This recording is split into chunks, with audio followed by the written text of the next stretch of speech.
what I'm building, the Star Citizen and the Squadron 42 combination, you essentially have both things available to you. So Squadron 42 is the sort of single player experience where you are getting missions. You're in the military, so it's not that open world because you're going to be going AWOL if you decide you want to go off to some other planet.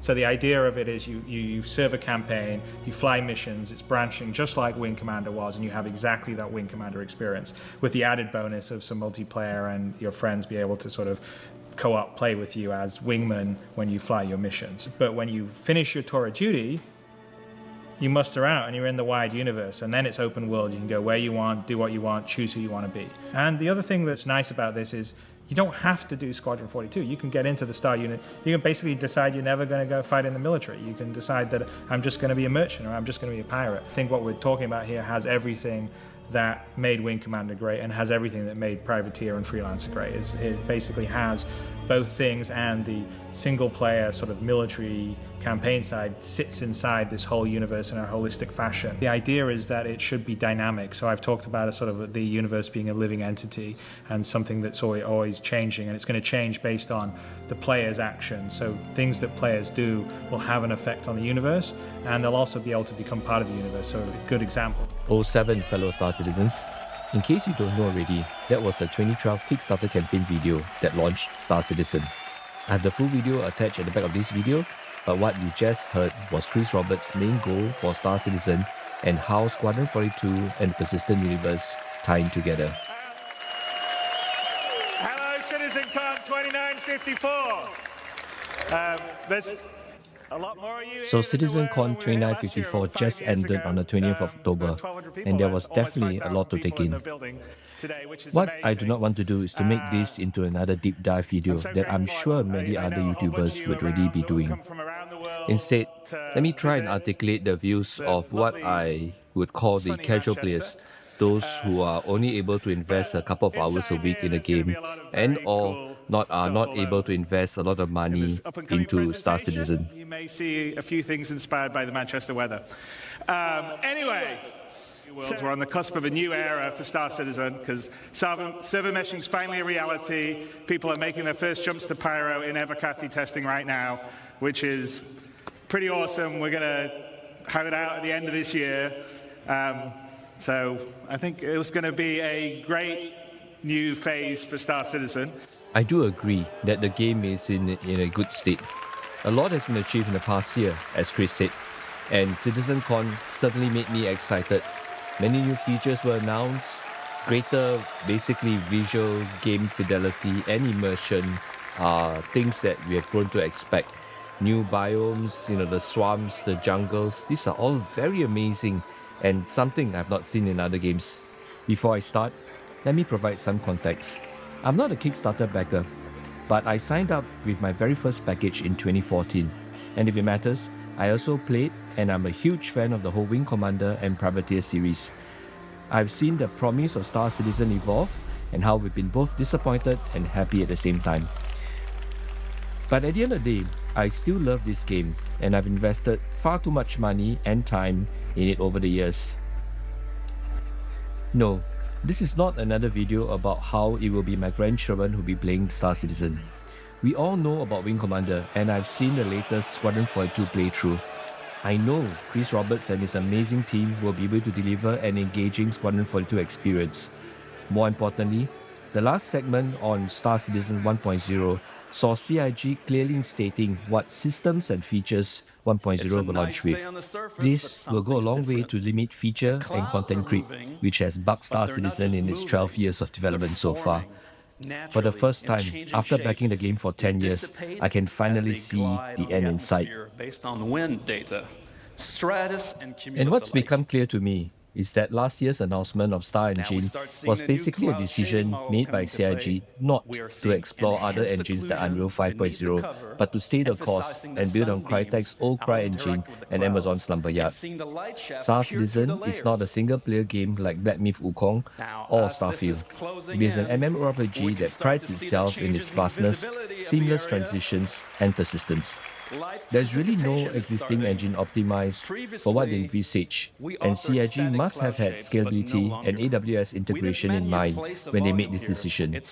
More importantly, they have committed towards one direction, and the progress has shown. If we take a look at what they announced, this year's opening Brave New World segment introduced Genesis, which in essence is a world-building tool. There was also Starchitect, Star Audio, and Global Illumination 2. As you can see from the videos, it is really promising. We are going to have realistic weather, realistic clouds, a whole lot more immersion in the game. If I may be cheeky, CIG also basically launched Star Trees, Star Biomes, and Star Weather. I'm a geek with some technical background, and I don't want to spend too much time on the technical details, but suffice to say, it is all very, very impressive. Just look at the weather effects right here. I mean, it's raining, the ground's getting wet, you can see the grass rustling, you can hear it rustling, the audio is immersive. What more can one ask for? This is really cutting-edge, state-of-the-art stuff.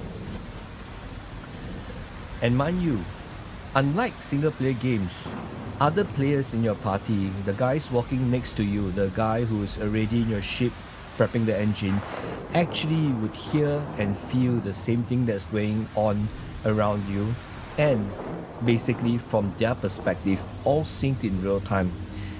Let us not underestimate the complexity and challenge of doing this. I'm getting out of this suit now.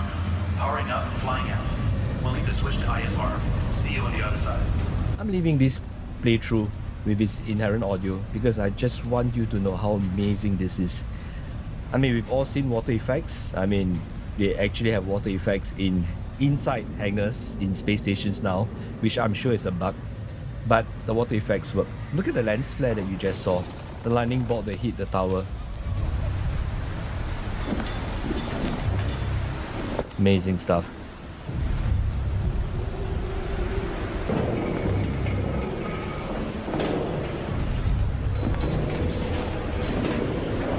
I'm sure the cans rolling in the wind are not rendered sequences, but are instead objects rendered by the game engine itself.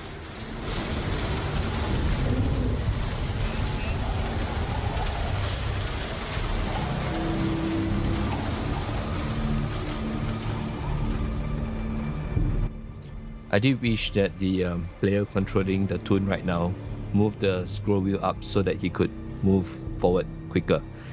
But, you know, the music's dramatic, so why not drag it a little bit more.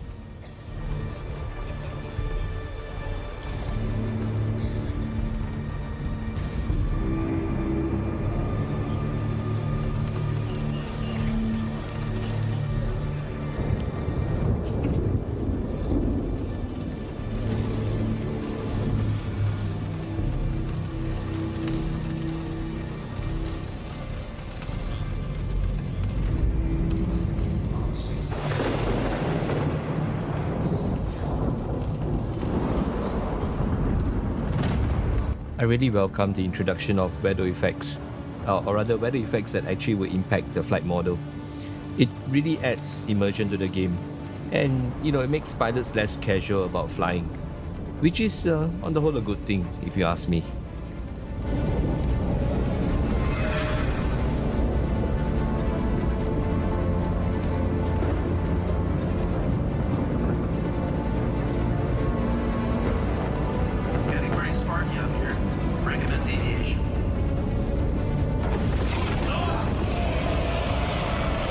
Wow.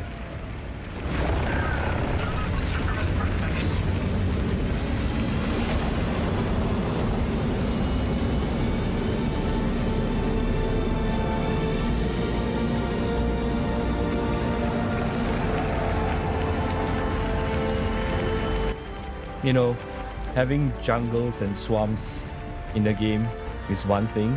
It's truly amazing. Really like it. But this is really another level.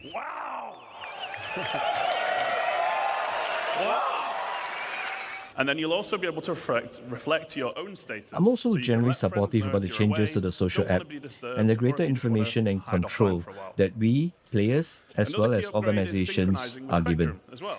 So you'll The be able party to see finder friends that are in is Spectrum itself, also really Arena what I Commander, feel or a just chilling on the basic launcher. function that And many also means that you can MMORPGs accept already and have, receive and of invites course I to and welcome from its addition to Spectrum Star even while you're Citizen. offline.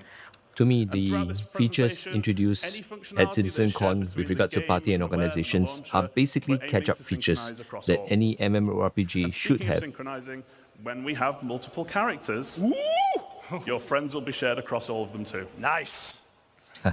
So some Jared. people are real socialites. I know, I've seen them.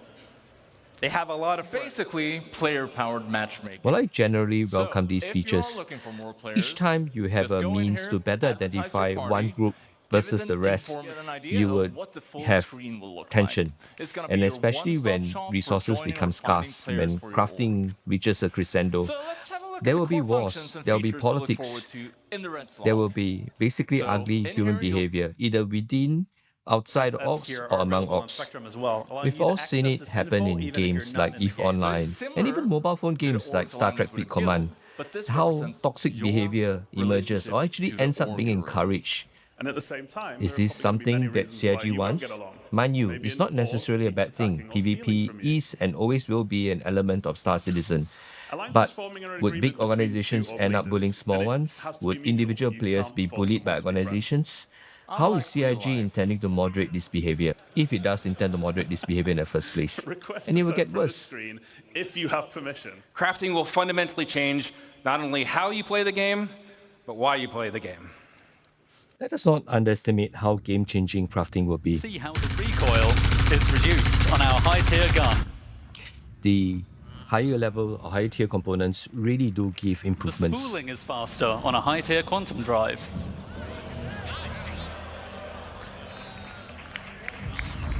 I've played EVE Online for some time, and while I was far from getting a Titan, I know enough about how tedious and frustrating And a this model high-tier can get. scraper beam is much I more agree effective. that the economy needs to be dynamically balanced, but some of the rare things are going to be very costly real soon.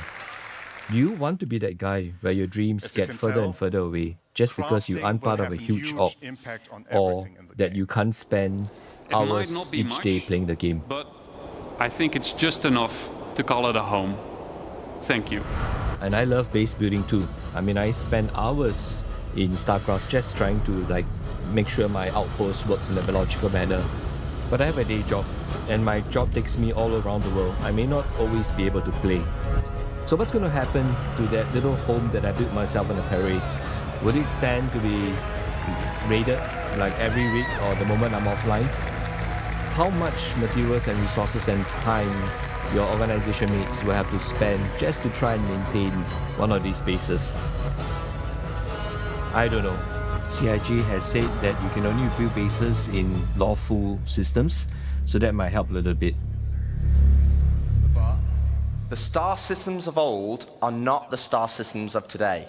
In addition to a based whole on the bunch of privateer ships, and CIG freelancer had model. also announced They were 3 new unexplorable star planets systems. with And an these are not the isolated small systems landing zone that Chris and Roberts had automated envisaged landings. back in 2012. And we all know how They're that much went. more. To give you an idea, Stanton had 4 points of interest, and the entire 100 systems only had 90 POIs. Compare that to Stanton today, and we have 1,626 points of interest. And that is going to be dwarfed once we start using the Starchitect tool you saw yesterday. So where does that leave us for 1.0? Well, we will not be launching with 100 star systems, because the game we have today was not just the game that was pitched back then. It's more rich, it's more diverse, and fundamentally, you'll be getting a whole lot more, and I mean a lot more. Okay, so now I've defined what 1.0 is, let's get into the cool stuff. Star Citizen, by its very nature, is a sandbox MMO. Today, you as a player have to find the fun. You have to figure out what you can do and how to do it. First, we've got Stanton, which needs very little introduction. I'm sure you're all very intimately familiar with these 4 corporate-run worlds. But since I do lore, I figure I could take the next hour and just walk through each one of these. But I'm kidding. We've also got Pyro, Land of the Lawless. A volatile star at the center of the system is the perfect metaphor for the constant struggle between the gangs and survivors trying to hack out an existence here. If you saw Ian's location presentation yesterday, then you know that he reintroduced Nick's system. There's another unclaimed system that's currently home to the People's Alliance, a wannabe independent government formed during the Messer era, but now struggling with the burdens of governance, a growing outlaw presence, and a new threat on their doorstep from Vandal raids. Ian also made another big announcement of our fourth system, Castra. Situated along the former Perry Line, this was a key strategic system to launch an attack if the Cold War between the humans and the Xi'an ever escalated. So that's 4. Do you guys want to know 5?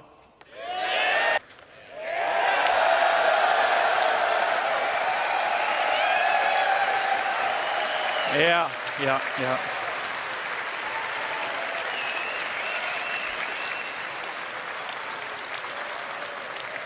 We're finally doing it. Considered by many to be the new jewel of the Empire, Terra has been a shining star against the more imperialistic tendencies of Earth, even in the darkest days of the Messer regime. Now, And with 5-star systems, there is literally a lot of space. Space for players to play in. And they introduced, besides the main story, also the idea of vocations or professions. And the depth of the game suddenly just, well, for lack of a better word, deepened. Citizen universe, taking players on an exciting adventure that will finally kick off the growing tension between Earth and Terra.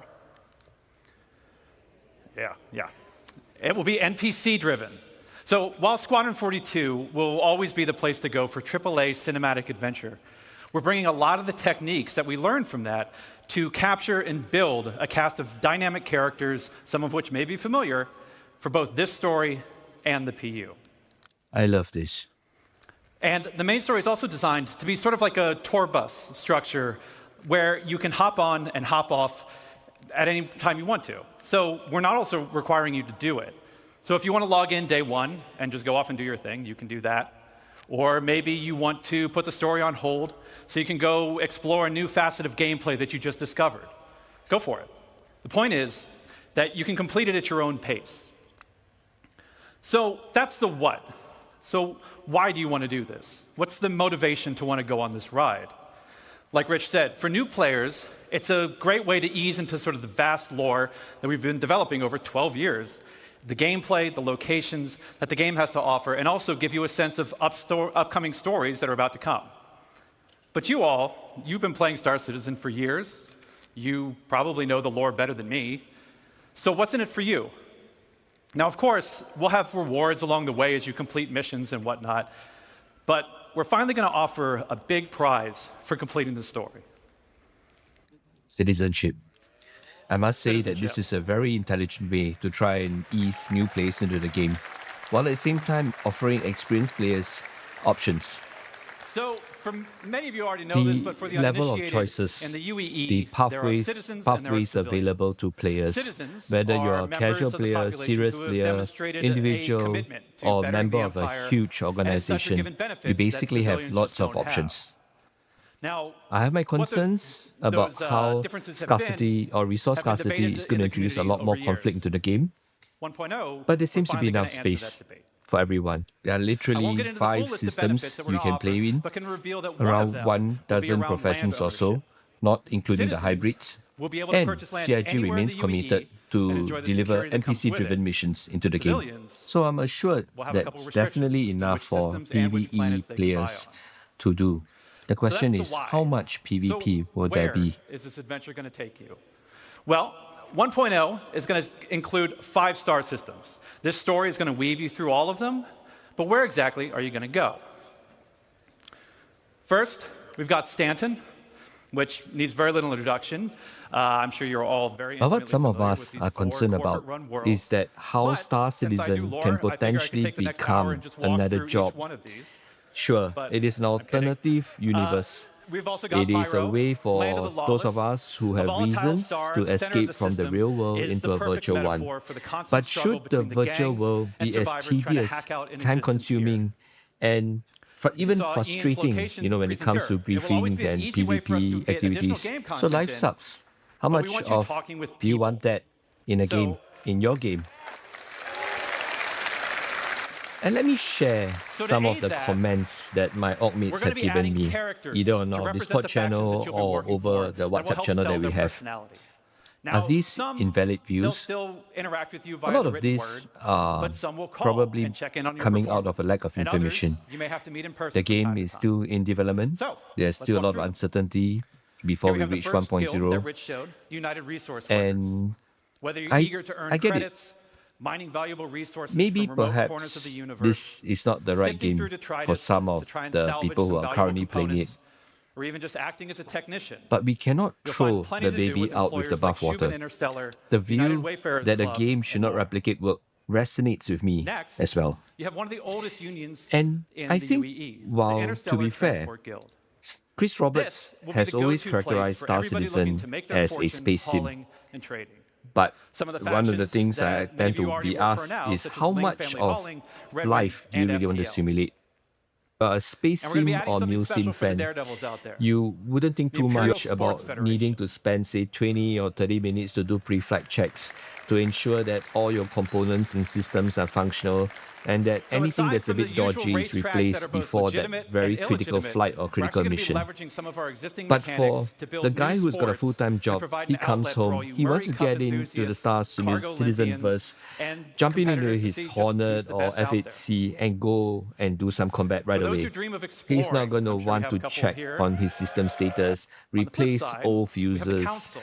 and so on and so Now, forth. this is a shadowy group Or comprised worse, of representatives come from in various and to gangs, find that syndicates, and his, outlaws last who 100 mandate hours criminal of resource activity throughout the gathering verse. has basically been You'll be able ruined to by a throw base in rate. with rough and tumble gangs like the Headhunters and the Dead Saints, or work your way up to join highline criminal syndicates like the Atonis or the Drop Kings.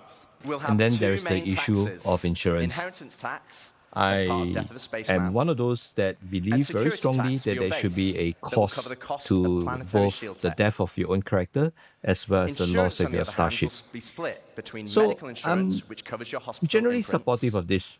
and probably the most important one of all, ship insurance. Adding some cost to death Now, as will we make have people Death think of a twice Spaceman, about doing things we like also need griefing Death of a Spaceship. or doing silly Losing things your like ship should be backspacing to Right now, avoid for traveling example, long distances, over so that you 90% can of all spawn back claims in in your reverse starting city, are for example. ships that have not been So destroyed. I'm generally supportive, but I have to caveat this. Details. The devil And is in the this details. is where ship insurance and our new warranty mechanic comes in. First up, we'll have 3 tiers of insurance, with level 1 being chassis insurance, level 2, chassis and component insurance, and level 3, chassis, component, and decorations insurance. Okay, I get it. I get this part. Now, insurance by itself will only pay out credits based on the wear and age of your ship. Insurance, I think you want to listen to this bit because it's important. Insurance with a warranty, though, will give you back a new ship, plus any other equipment or decorations based on the tier of insurance you had. Okay, so this is the bit you need to listen to. All ships bought on the pledge store will come with a permanent warranty and their appropriate insurance. What does CIG mean by appropriate You'll be able level to of earn insurance transferable in this warranties chart? in-game, such as by I completing saw a the main Reddit story, post, as an someone tried example. to clarify, but And of apply them course, to any without of the CIG ships you own. officially stepping in, it's not But clear. there will be a cooldown I for also transferring it think, between or I read ships, somewhere so that, choose wisely. CIG has actually stepped in Now, what about to sort claim of timers? shed It's some another fun clarity on topic. this. But And getting to your me, ship back without a the claim. reply Well, we doesn't want fully claim address some of timers the to be concerns that we proportional have. to the crafting timers.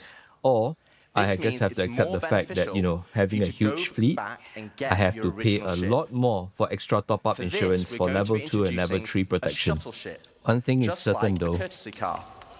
what's clear is that I will have to be more circumspect the ships that I fly in the future. But remember, Don't get me wrong, I the think what underworld is a CIG dangerous has place put in run by place, greed and or power. is So planning to put mercenary in guild reps place, might not be the only looks people good. you have to worry about. I love that we have As the choices. syndicates are always looking I, for loyal for soldiers one, who will hurt their occasionally indulge in competition and unverified tip the scales missions. of power in their favor. And even though in 1.0 I may be forced to pick a side between the mercenary and the council, there's no stopping me from creating an org to enjoy both sides of gameplay. I guess the main thing that we would like CIG to sort of address is how much the game will become work. How much of the game will replicate the negativity of life. We want to see the people Is this something that CIG should even step in and control? What's the level of moderation against, say, griefing, doxing, and all sorts of potential behavior that might emerge when, resources become scarce and people start to fight over things, even though they are virtual things? I don't know, but I also do not know of any game that's gotten the balance right. What might be right for me may not be right for someone else. And this is not an easy one for CIG to crack. At the end of the day, I think what was laid out in CitizenCon 2954 is game-changing. I am excited by Star Citizen's future. I do have some reservations, but then again, I'm the sort of guy that's willing to put in time and money into a game. But I guess CIG should find some way to articulate what sort of balance that it's trying to seek in the game. Maybe the time is not now, but it should do so sometime before 1.0.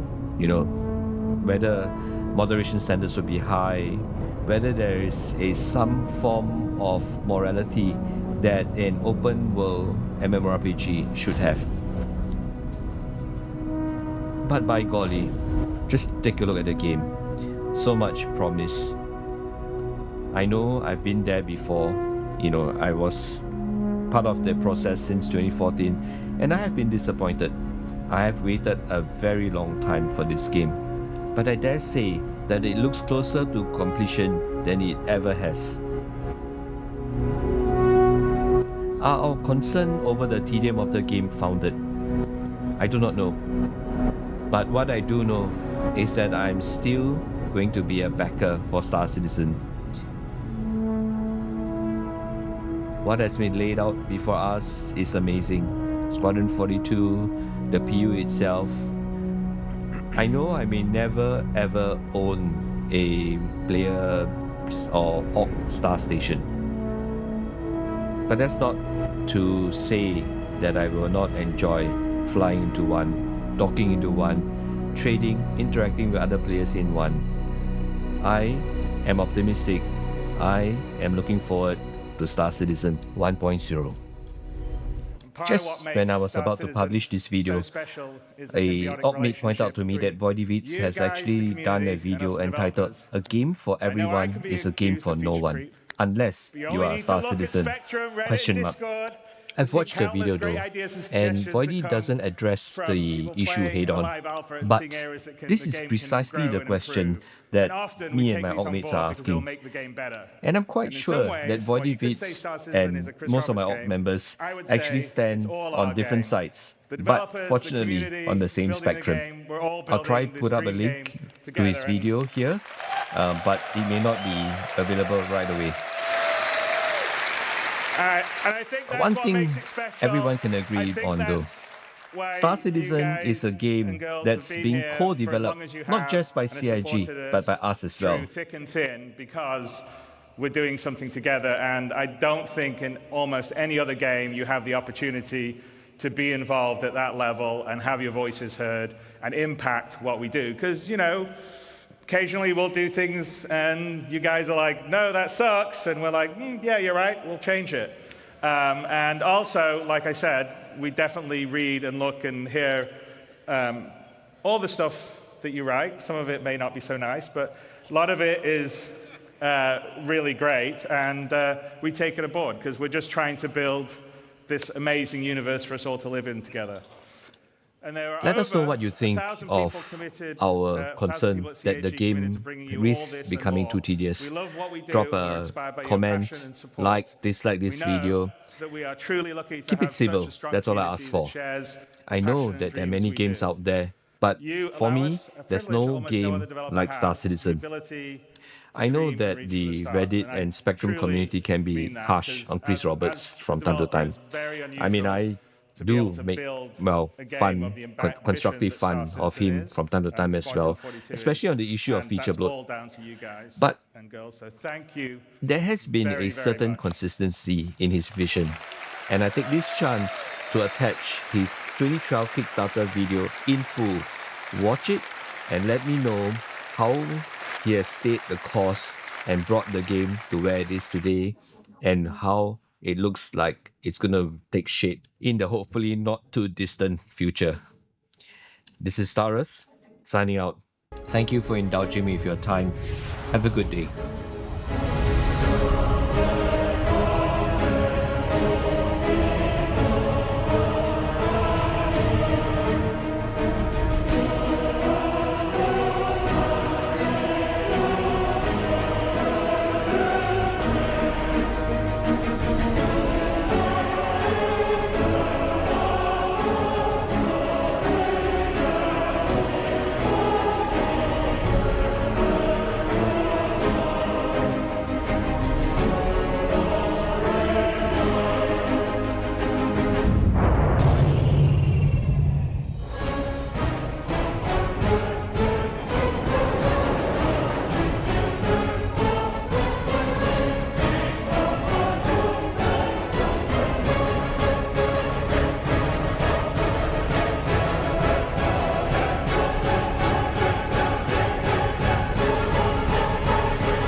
Hi, I'm Chris Roberts.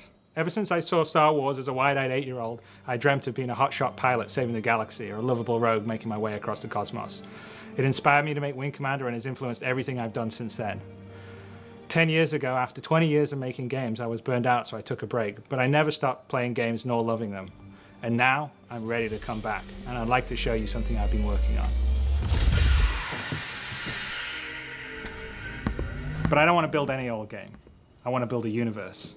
I want to build a game I always wanted to build, but I didn't have the tools to do until now. One that you can fly off a carrier fighting a heroic war on the front lines, but also one that you can muster out and find your own fortune in the stars wherever your spaceship takes you. I want to be able to share this experience with my friends and fight against real opponents in space, not just AI. And I want this to be as good or better than any other game out there, and I want to actively push the boundaries of what you can do in a game. None of this would have been even possible 2 years ago.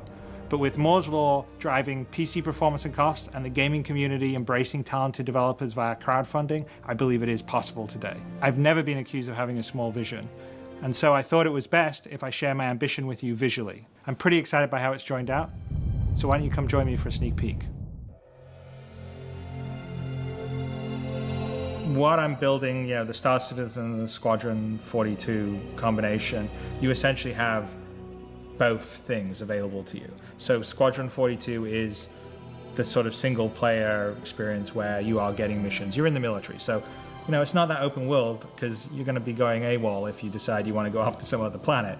So the idea of it is you serve a campaign, you fly missions, it's branching just like Wing Commander was, and you have exactly that Wing Commander experience with the added bonus of some multiplayer and your friends be able to sort of co-op play with you as wingmen when you fly your missions. But when you finish your tour of duty, you muster out and you're in the wide universe, and then it's open world. You can go where you want, do what you want, choose who you want to be. And the other thing that's nice about this is you don't have to do Squadron 42. You can get into the Star Unit. You can basically decide you're never going to go fight in the military. You can decide that I'm just going to be a merchant or I'm just going to be a pirate. I think what we're talking about here has everything that made Wing Commander great and has everything that made Privateer and Freelancer great. It basically has both things, and the single player sort of military campaign side sits inside this whole universe in a holistic fashion. The idea is that it should be dynamic. So I've talked about the universe being a living entity and something that's always changing, and it's going to change based on the player's actions. So things that players do will have an effect on the universe, and they'll also be able to become part of the universe. So a good example is, say, a player that's an explorer and they explore around enough time and they find a space anomaly and then they manage to navigate a jump. That jump point and the system that they've jumped into will get named after that player. So that player becomes part of the history and lore of the universe. And on top of that, we're going to be dynamically adding content to these universes. I'm not interested in having yearly updates. We'll have a team of people that are adding content on a weekly, every 2 weeks basis. So you're starting this system and you start in the game and it's got 50 star systems, for instance, and 2 weeks in, a jump point's discovered for another system and someone navigates it and bam, we've got a 51st star system and so on. So one thing I think you'll all be very excited about is the level of fidelity in space, the graphical detail and the immersion, because it's to a level that I've never been able to achieve before. I'm trying to build a world that it's so detailed and has such great texture that you forget that it's a game, which is always my goal when I'm building games. I'll just climb into the cockpit of the fighter.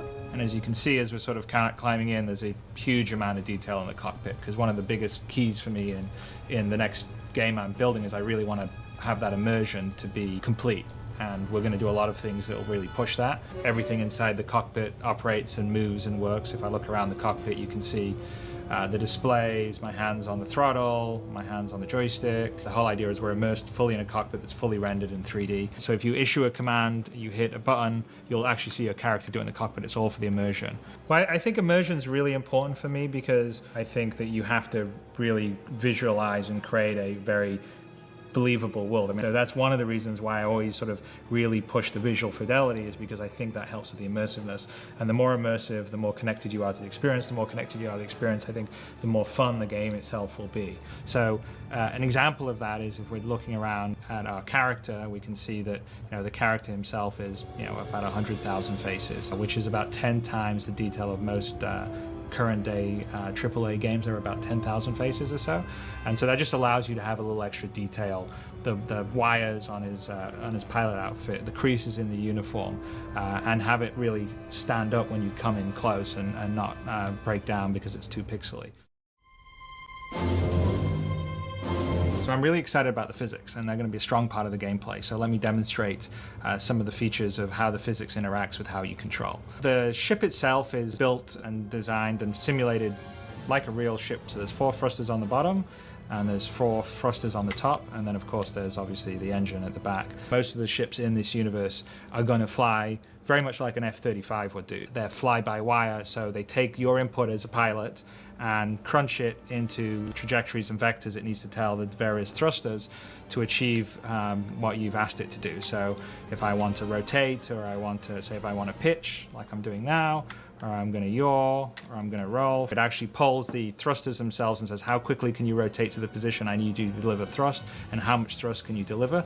And the thrusters talk back to the flight computer and says, okay, I can get you there in 0.1 of a millisecond, and I give you this much thrust. The whole system is dynamically doing that every single frame and flying that way. It's really cool, because what happens is a lot of unexpected or dynamic behavior happens by it. And then, for instance, if we're flying around in a dogfight, one of our thrusters gets damaged, it will affect our maneuverability. And it's not a matter of changing a script or data, it's actually all dynamically simulated in the system.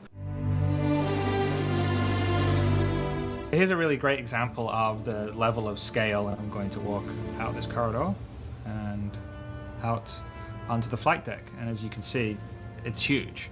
The carrier that's in the prototype level is about 1 kilometer in size.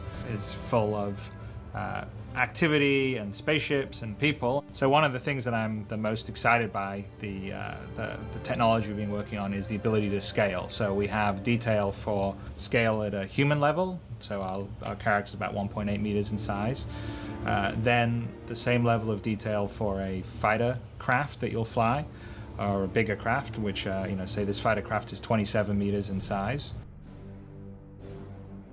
I'm building a game and a universe that's essentially the universe in the game I would like to play. So it's for gamers like myself. So I wouldn't say that I'm a social, casual gamer that plays Farmville. I mean, I like sophisticated experiences. Well, I'm picking PC over console because PC was what I always used to do in the past, but more importantly, it's because PC is an open platform. PC is always constantly innovating. I really care about the PC. I really want to push the PC to the limit. I think it's a great game platform. I'm really actually quite sad and angry about the situation right now, where it sort of feels like, PC games and PC gamers don't get any respect. It's the medium that is the coolest, and the most powerful, and that's really why I'm focused on PC. We're going to allow users to design some spaceships and build them and submit them, and if it passes the standards, then it can get sold in the ship dealers on certain planets, and maybe the person that built that spaceship will be earning money from other players that think that spaceship's cool and want to pay them for it. So one of the things that I like about crowdfunding is cutting out the politics and the noise of the big publisher, and you're dealing directly with the people that want to experience the game that you're making. So one of my main goals whenever I make a game is to really immerse you in the world and universe.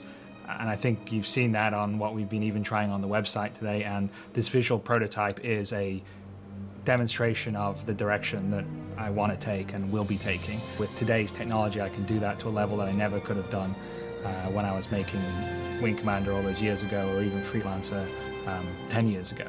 And it's actually really exciting. I feel like I can do something that has the fidelity of a film, but real time, and I'm in it, and that is my dream.